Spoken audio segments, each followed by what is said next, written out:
can do that. Yeah, I like that. And it wouldn't even charge you anything. Al Pulowski, first and foremost, Al, you got to present alongside Jensen Lewis, your partner on Indians Live, the Pro Athlete of the Year award.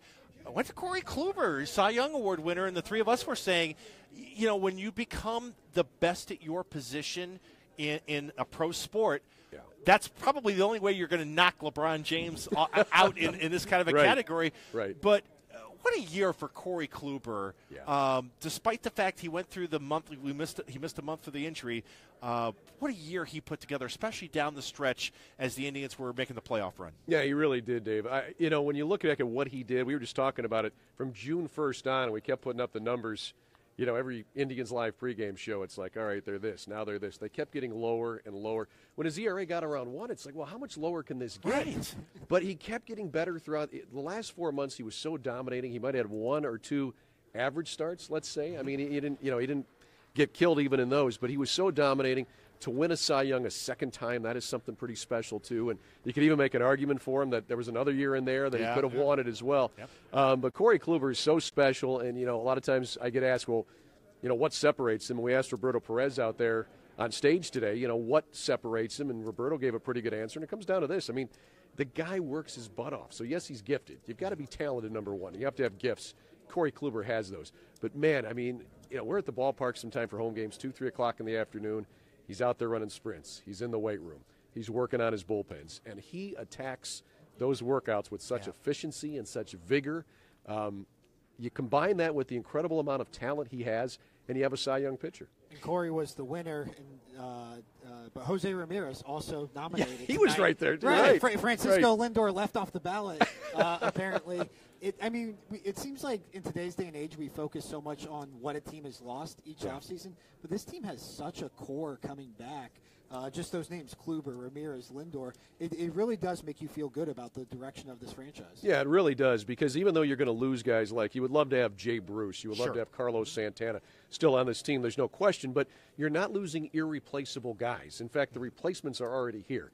Bradley Zimmer's got to play every day for the Indians in center field. He's ready for that. Lonnie Chisnall just signed another deal. If he's healthy, he's going to be, if not your everyday right fielder, a platoon guy, possibly with Geyer if he comes back.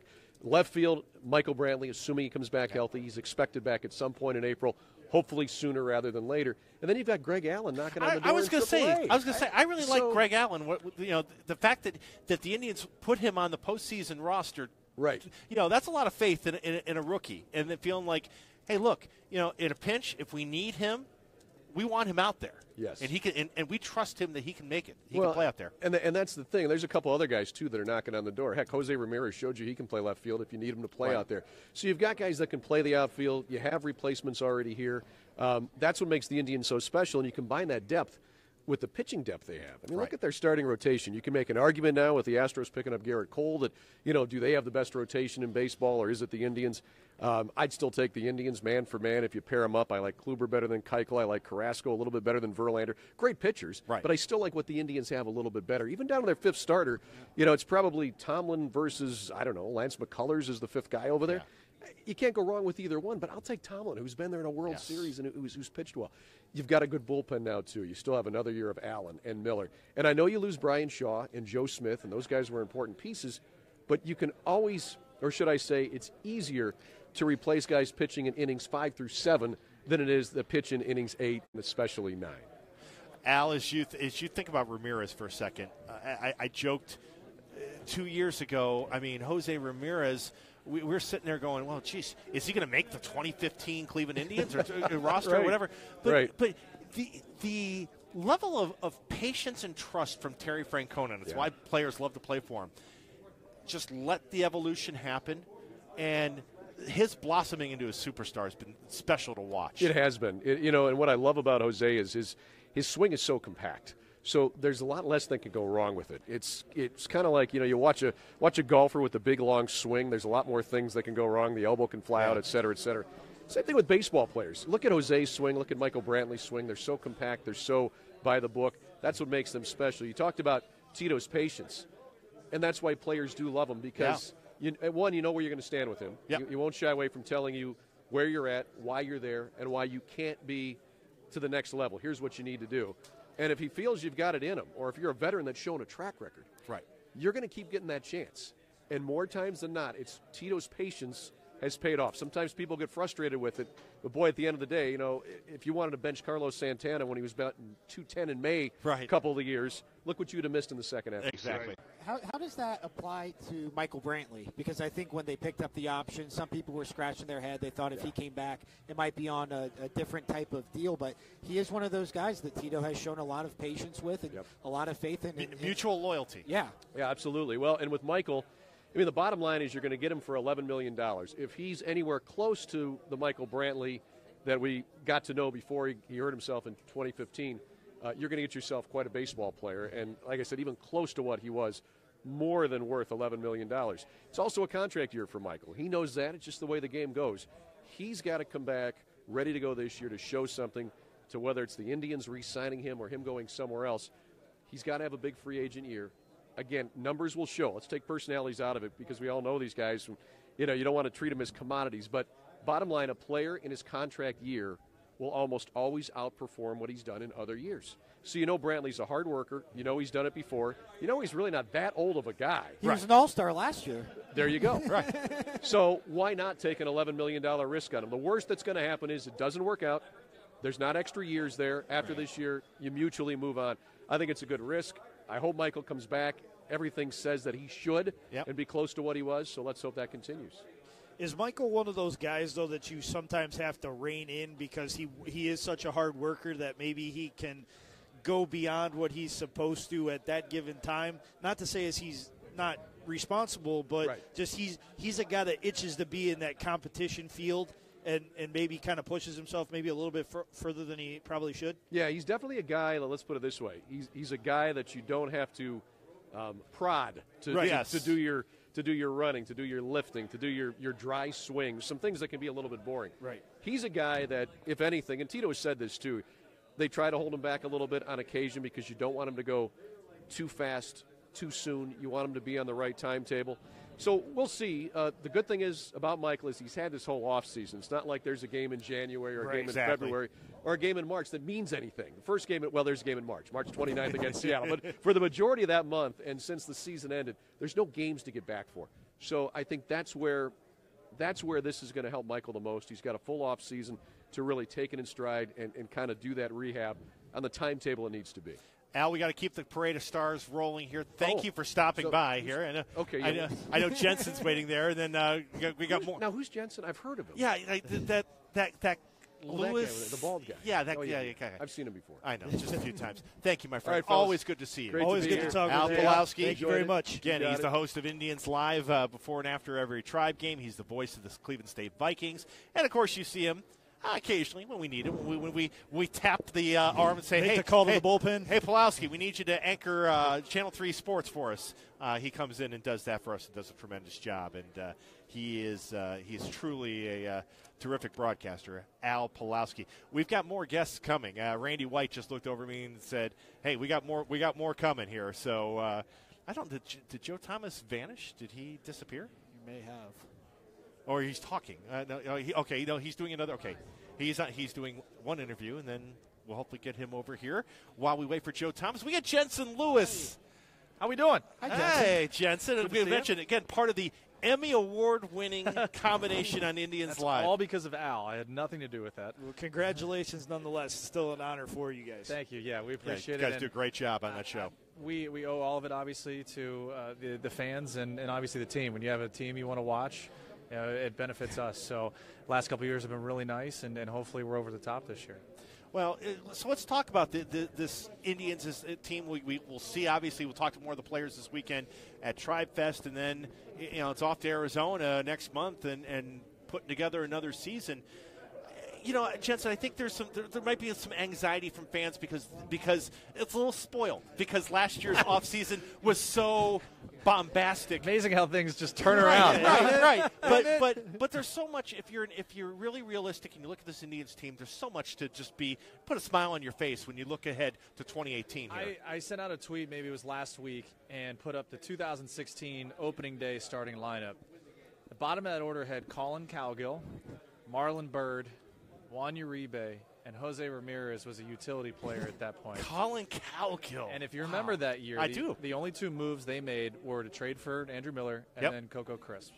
Yeah, and that was at the deadline. Those are deadline deals. Right. Right. And so you still had Santana and Shaw, but I'm with you. I think there's a way to logically get past the disappointment of not having Carlos and Brian, not getting Jay Bruce, even though everyone's saying, well, the Indians could have offered him 13 for 3 years, or 39 total, and well, what about Brantley and all this? Right. I look at it two ways. Number one, it's a bad division. I think we all know that. You got three teams in Detroit and Chicago and Kansas City. They're in the, quote, rebuild mode this year. Minnesota, I think, played way over their skis last year. They'll have some regression, but that'll be a great team. Minnesota always finds a way to make it hard on the Indians. Yes, they do. Going back for I feel like since like the early 2000s. I mean, it's just never easy. Bauer, Morneau, all those guys. Yep. As someone who's played, is that like a real thing, that there are just some teams that, for whatever reason, no matter how good or bad they are one year, they are just a thorn in your side? Surprisingly, I at least remember when we played in Kansas City before they renovated Kauffman, it didn't matter how they were. Yeah. We found our way to make things horribly interesting in the last three innings. And it was always when we played there. Yeah. There's just some stadiums, it just didn't work out for us. But I think where you really luck out is Terry has always been able, at least in his tenure here, to press the right buttons, have the guys in the right spots. I think about Tony La Russa with the Cardinals. He always found a way, and they call it platoon advantage in baseball. He always found a way to maximize guys' abilities if they weren't everyday players. And I think we've seen that here, obviously. The other thing is you've got the best rotation in the American League. Now, I know with Houston acquiring Garrett Cole, great. They're going to be a heck of a lot deeper. They are the defending World Series champs, so they deserve that respect. But I'll tell you what, guys, for 76, 78 divisional games, I'll take this projected rotation against what you're going to face. So fans can at least have some solace in that, I think. If you go by the numbers, you win 45, 50 your divisional games. You just need to go 500 the rest of the way against teams outside your division, and you're almost at 100 wins. Right. So that gets you in. And that gets you the top seed. Yep. More importantly, that eliminates having to face in a 5-game series a Yankees or an Astros, where we saw what happened last year. Anything can happen, but I'll take my chances in a 7-game series against one of those teams. So much has been made of the offseason. It's almost opposite of what the Browns did. They just rebuilt their front office, and everybody's given them glowing recommendations. Have we become spoiled in this town that's not known for its baseball fandom except for from a few years in the 90s? For the millennials watching this right now, yes. I mean, you've already experienced a world title with the Cavaliers. It's been tough for the Browns, and the Indians have been in the playoffs every year under Tito. So, goodness, I mean, you've had long seasons, short off seasons. So, I think there's a certain spoiledness to that. At the same time, that means expectations have been raised, and that's a good thing. You want people to be upset when the team is playing well, because now they're even more invested in it than if you weren't playing well. I don't think they've announced best moment of the year yet, but I would imagine the 22-game winning streak will be. Got to be a candidate. Will be a candidate somewhere. I haven't seen the nominees. If it's not, my goodness. As we get some distance from it now, and kind of the disappointment of the way the playoffs turned out, that bitter taste leaves your mouth. How will you remember that 22-game winning streak? I said it to Tom Rinaldi on the stage tonight. I said I knew when MLB Network was picking up everything we were doing. Like I had family that was out in Utah and Colorado. Like, we can watch you now. Like okay. Well, now not only does the team have to continue on, but now we've got to do our job even better, which was great. Man, it was in baseball to win 10 games in a row is so difficult. 15 is usually unheard of. 20 was the record, and that was just a year of years for the Oakland A's. When they got to 20, and then the way they won 21 and 22, you just savored it. You were sitting there. We were done with our post games at the ballpark. Aller just sitting there, just kind of soaking it in. Like, may not see this again. It didn't happen for since 2002, 2003. So, this is got to be one of the greatest things I've been a part of as a former player, as a media member now, because it is so difficult to win night in and night out, and so many things have to go right for you.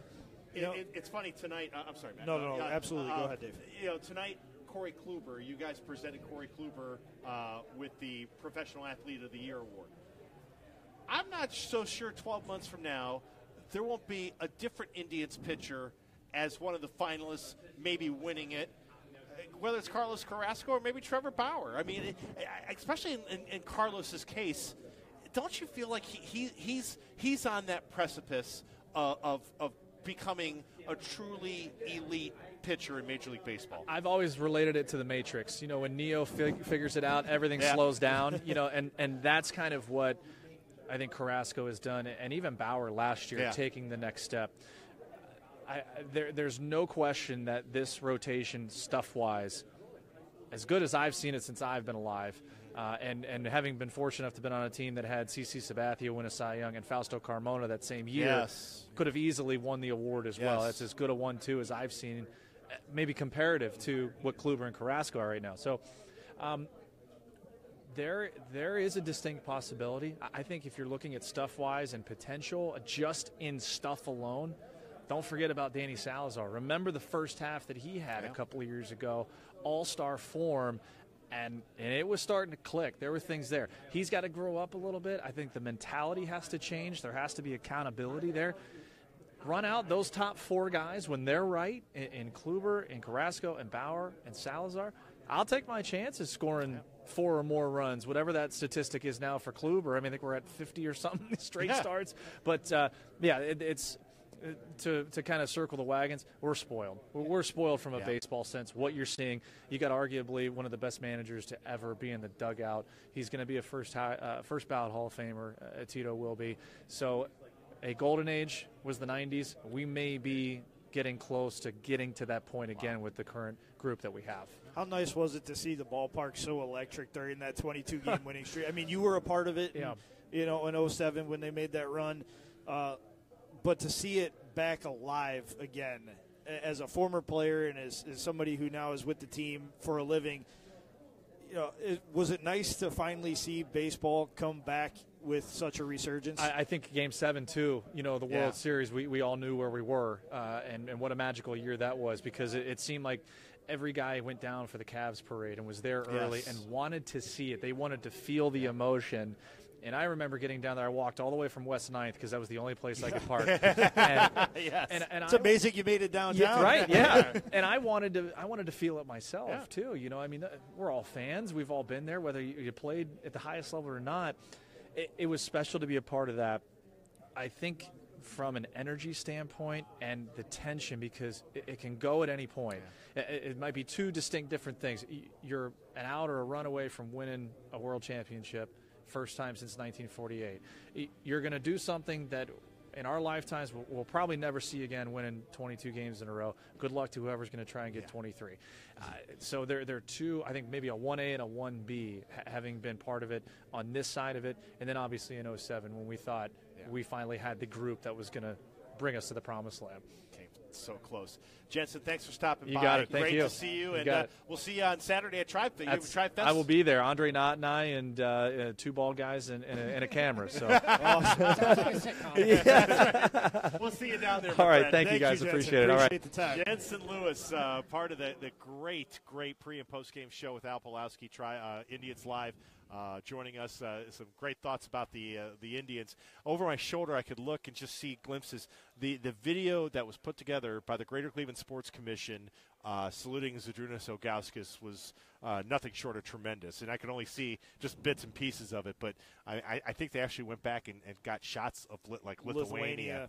His hometown of Kaunas. So much has been written about Zydrunas throughout his entire career, but just what a phenomenal ambassador for the game of basketball, but also humanity in general. This guy went and adopted two young sons from his hometown. Gave two people who were struggling a better life, and there's no better example of a humanitarian than somebody who's willing to give of themselves. And looking at Zydrunas and everything that he's accomplished in his lifetime. I mean, it's just been nothing short of incredible. Yes.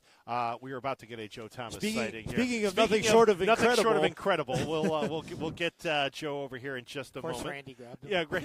Yeah. Thanks, Randy. Appreciate it.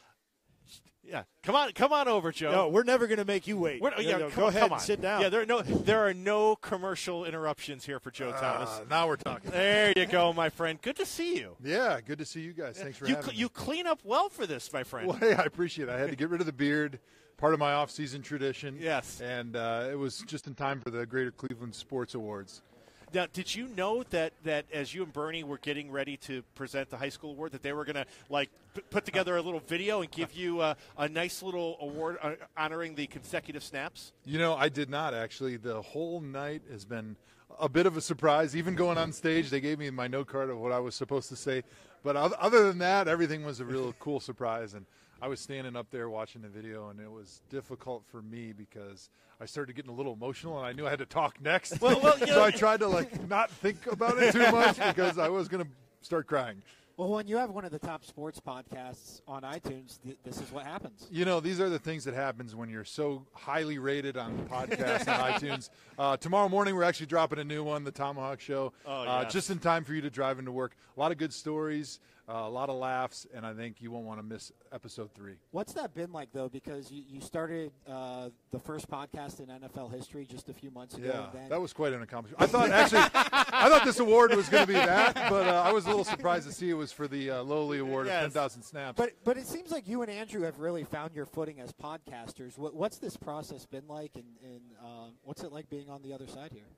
It's been a lot of fun. Andrew and I have had conversations in the locker room from the moment that he got into Cleveland and talking about all NFL stuff, but also things outside of that. And the idea for the podcast was just to sort of give a regular fan a look inside of the conversation that do go on in the locker room and sort of an unfiltered look, too. Right. So I think that's why it's become such a popular podcast. Well, you've embraced social media. We were talking about it earlier. I mean, a couple of years ago, you weren't on Twitter or anything. Yeah, nothing. Nothing. You were. It Zero, was zilch, nada. Yeah.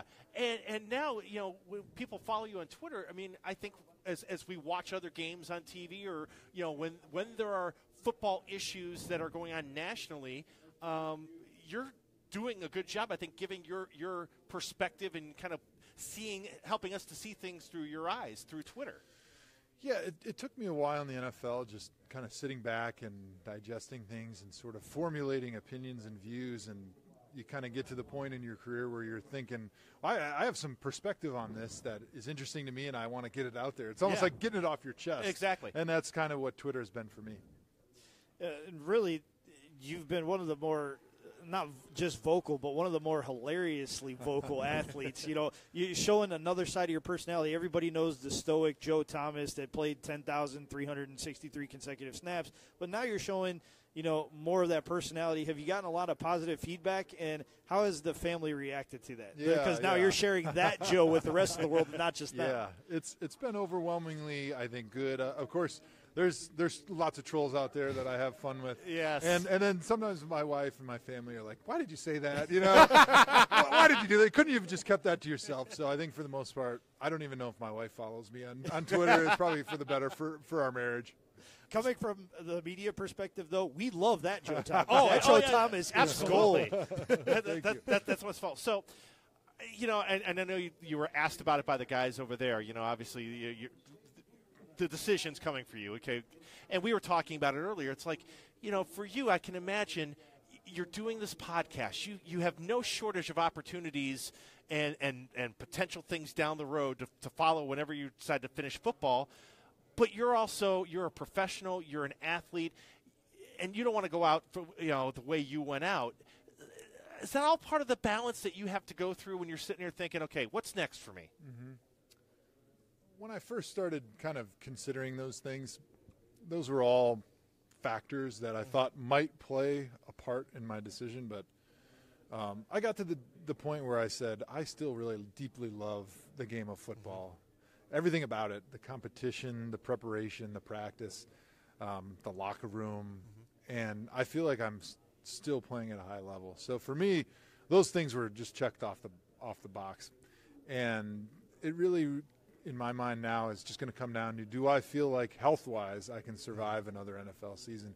Because all those other things are good, they're bad, you know. Who's coming back? Who's the quarterback? Who they're adding? Can you win a Super Bowl? But really, for me, I've got such passion for the game still that it's just going to come down to health. Speaking of health, how are you in the recovery process? Elbow's feeling great. I had a doctor's appointment yesterday, got a good progress report, so they're going to let me sort of step up my rehab a little bit. You know, the fans, you know, we go, three of us talk, you know, kind of get the pulse of the fans all the time. And, you know, when people say Joe Thomas, it's like, I gathered this when Matt and I were out at the parade a couple weeks ago. If fans could just reach out, I think they would either give you two things: either somehow the most giant collective hug that's out there possible, or somehow find a way to get you and the Cleveland Browns into a playoff game and into a playoff run, like what we're seeing here in this postseason run. That connection that you've had with the fans, talk about it, because it is special, and you can't deny it as we follow it. Yeah, no doubt. I think back to the day that I was drafted. I was on a boat talking to Phil Savage and Romeo Crennel, and I got a phone call from a guy named Tarek Saleh. Oh, yes. An old Cleveland Brown player. He was a friend of mine. He played at Wisconsin. I didn't play with him, but we were, both Badgers. And he said, "You are going to just love Cleveland. You are so Cleveland, it hurts. There was not a better place in the world for you to go to." And I didn't really know what that meant at that time. I hadn't spent a lot of time in Cleveland. But as soon as I got here and learned about the franchise and the fans and got to meet my neighbors and then their friends, and I realized how true that statement was and how true that phone call was on draft day. Well, in the moment you got hurt against Tennessee, you felt that in the stadium, the wind get just knocked out of everybody's stomach, and then you get that standing ovation running off the field. I don't want to call it like a highlight of the season, you getting injured, but thanks a lot. I think a lot of people like that really touched them when you got that recognition as you were running off the field. Yeah, it was obviously an emotional moment with a lot of things that go through your head, and someday I'm sure I'll look back at that moment and have a different feeling about it than I do right now.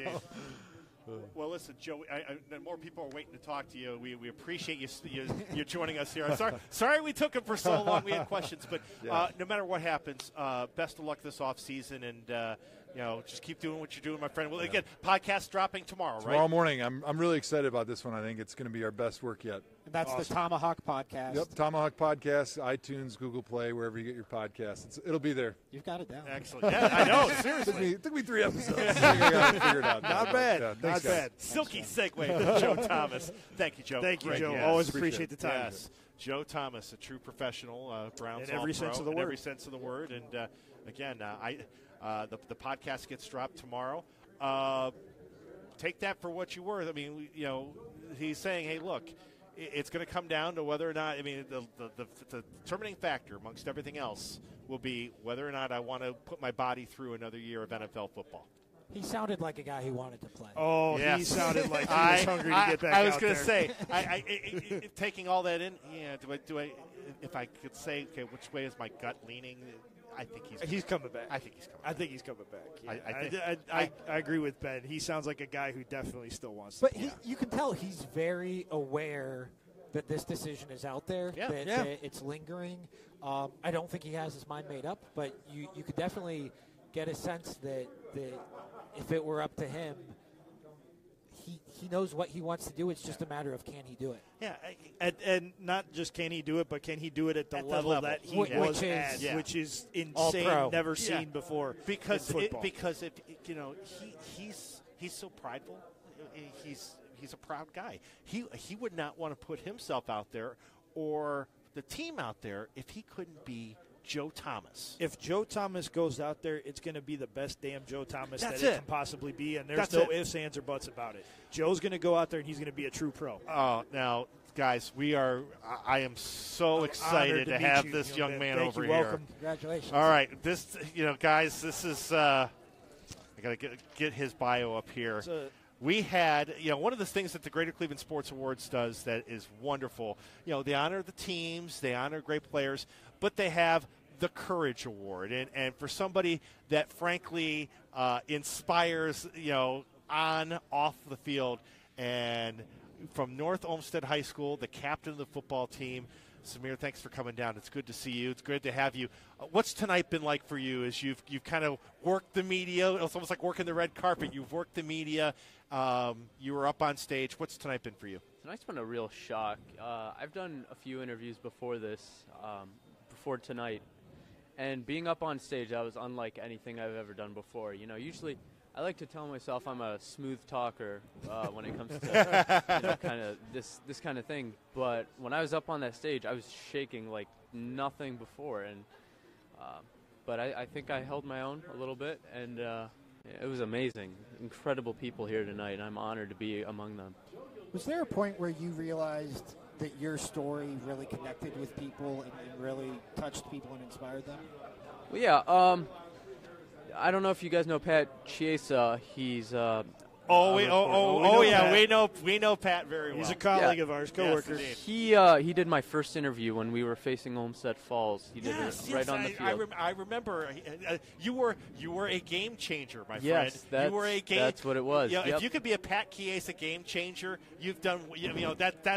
That's right there. I mean, that's great stuff. But I remember that. Now you said that. Yeah, and then he tweeted it, and the amount of, I don't know if you guys know, likes, retweets, the amount of attention it got was beyond what I've seen with something that relates to me, and it was just incredible, to see that people actually paid attention to this and they cared.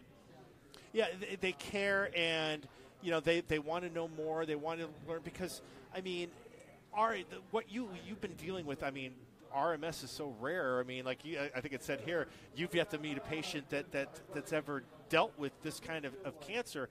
So it's not only, I think people are inspired the way you've gone out, you've handled yourself, but also, hey, look, we got to find a way to beat this here. Yeah. We got to find a way to beat this cancer.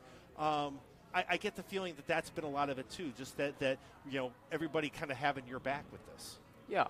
Like you said, we really do have to beat this. And one of the things that it kind of bothers me is that only 4% of money used for cancer research is spent on pediatric cancers, something like that. That bothered me because these are children that you're talking about. Not just myself, but I've met some very young children who've had their childhoods, frankly, taken away. And anything I can do to change that, anything I can do to bring attention to the matter, I will gladly do. What goes into that attitude? Because obviously you have so much on your plate, but to say, I don't only want to use this platform I have now to help myself, but I want to help others. I guess, where do you develop an attitude like that? Well, I mean, if I just help myself, then I've accomplished nothing. I've barely accomplished anything. If I can help others, I can know that, maybe the amount of funding that my voice helped raise, or not even specifically funding, just attention. If it could save some kid's life, that's amazing. That's what I want to accomplish. When you look at the battle that you've had in front of you now and behind you, what's the support been like from not only the North Olmsted football team, but the high school community and then your family personally, and how much has that meant to you and kind of helped you push along in this difficult battle? My support system's the best. I will say that right now, flat out. I don't think I know anyone in this entire world who has a better support system than I do.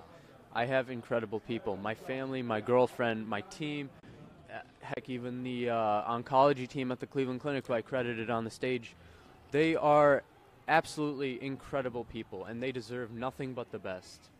So it says here, you're thinking about college as you're fighting this thing, going through the treatments and everything. You'd like to major in finance. You'd like to play a little rugby. So I mean, you've thought about. Hey, look, I'm moving forward. Where would you like to go to college? I would like to go maybe Ohio University or Bowling Green. Bowling Green, Mac. But got a former Falcon here, Falcon alum. but that's great. But you're still going through the treatments and everything, and you're doing what that oncology team. You're from your football team now to your oncology team. Got to do what they're telling you to do here to make sure you're giving yourself the best shot. Well, there's nothing I can do about the now. That's in the control and in the hands of these people who I trust very much. So if I can't think about how much this sucks, that's just a waste of time. It's a waste of thought, and it's a waste of energy. I can think about the future and kind of set myself on the right path for that. You are a smooth talker. Thank you. Not on stage though. On stage, I was shaking on stage. Well, listen, grab a microphone, my friend, because you could do this too. Thank you. I appreciate that very much. You've got some broadcasting in you. Listen, all the best to you. I'm so pleased you were honored tonight with the Courage Award, and just all the best as you move forward. And you've got a whole community rooting for you, and you're going to beat this because you've got the team and you've got the attitude. I have no doubt. Thank you. Congratulations. Thank you very much, guys. Best of luck to you. Thank you. Samir Bobby joining us from North Olmsted High School. He is the Courage Award winner. What an inspiration. The disease is called RMS. It is an extremely rare type of cancer. His attitude is unbelievable. You just got a sampling of it right there. Wise behind his ears. I mean, yeah. I mean, just like, wow.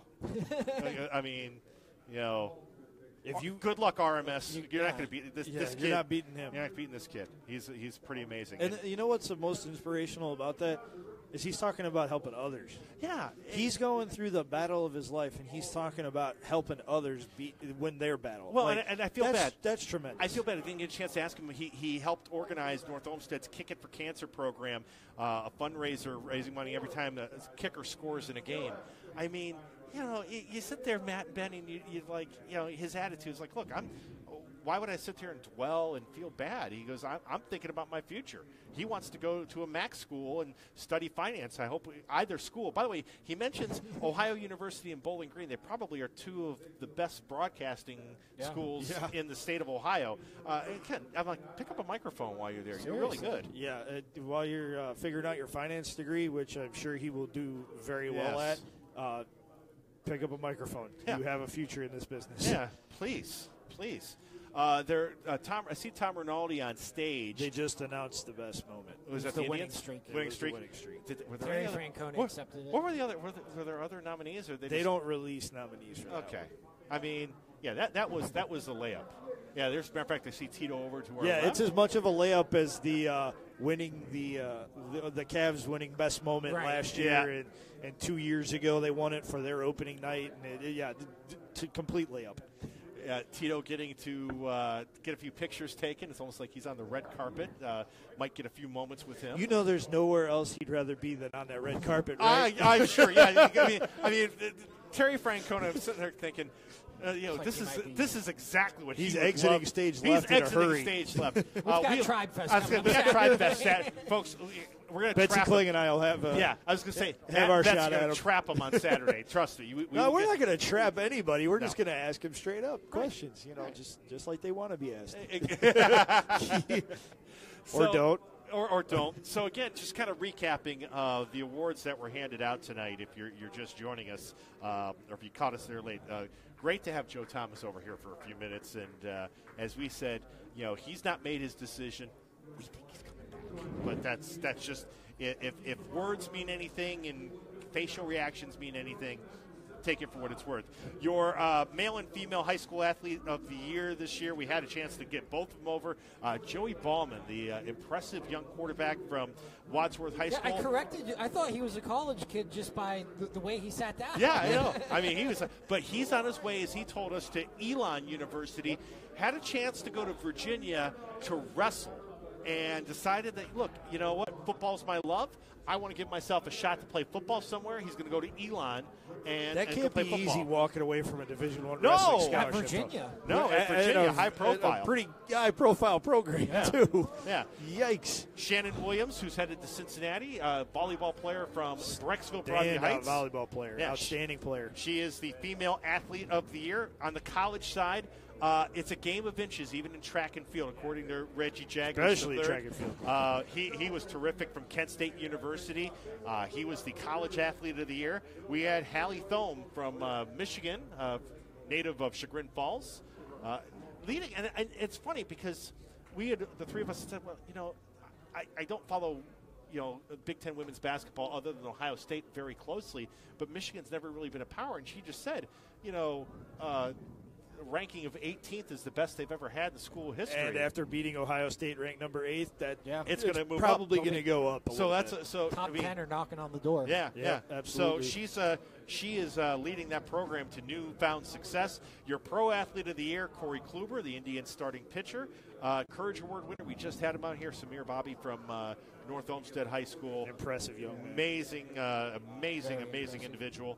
Zydrunas Ilgauskas, your Lifetime Achievement Award winner. We had him on earlier on Facebook Live for a couple of minutes, and then just a moment ago. And that's on our Facebook page. That is on our Facebook page. And then just a few moments ago, the Cleveland Indians 22-game win streak, your moment of the year in Cleveland sports for this past 2017. And, I mean, that's it, guys. The awards have just come to an end on stage. And as we said, you kind of now feel like 2017 really is over. And now for better or worse, now we go to 2018. We're 2018. We're in 2018 now, everybody. Spring training's coming up in a few weeks. We'll be live in Arizona to bring you coverage of that. Also have Tribe Fest this weekend to help kind of stoke the flames before spring training. And then before we know it, it's going to be NBA playoff time.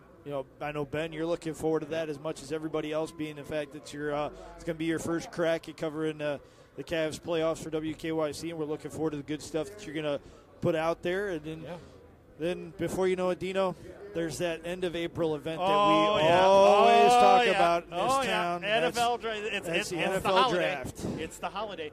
And even there's also watching the Ohio State college basketball team this year. Yeah. I think they'll make the NCAA tournament, don't you? Oh, at this point, it would be stunning if they didn't. With the start to the Big Ten season that they're off to, with the quality wins they've already added on their resume.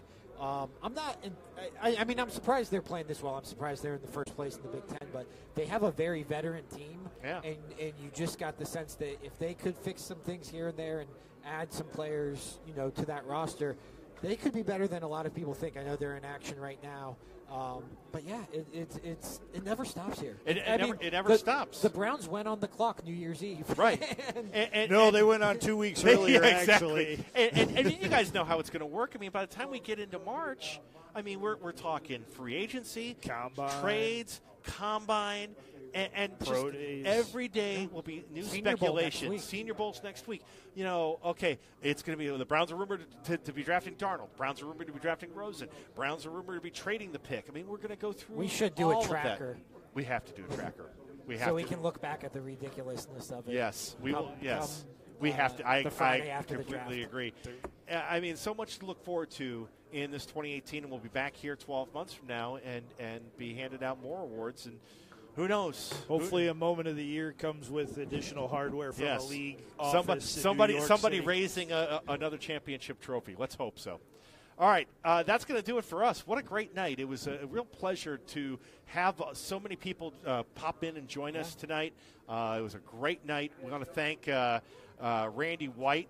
Hey, Randy, you're going to get – hey, there's Randy White. And a member of the Five Families, as I call him, Giovanni Calabrese. Come on, Gio. Curtain call. All right, there's Gio. All right. Our guests. For the 5 people who walked in front of the camera, led by Tom Withers, and all of our guests, including Joe Thomas. And again, if you read anything into the Joe Thomas interview, we think he's coming back. But that's just our guess. I don't know for sure. Heard it here first. Wishful thinking. Please credit WKYC. Maybe it's just wishful thinking, but if that happens, credit WKYC. Guys, it was a pleasure. For Ben Axelrod and for Matt Florjancic, I'm Dave DiNatale. Thank you so much for watching tonight here at the Renaissance, the 18th Annual Greater Cleveland Sports Awards here on WKYC.com and WKYC's Facebook Live. Good night, everyone. Cut! Cut!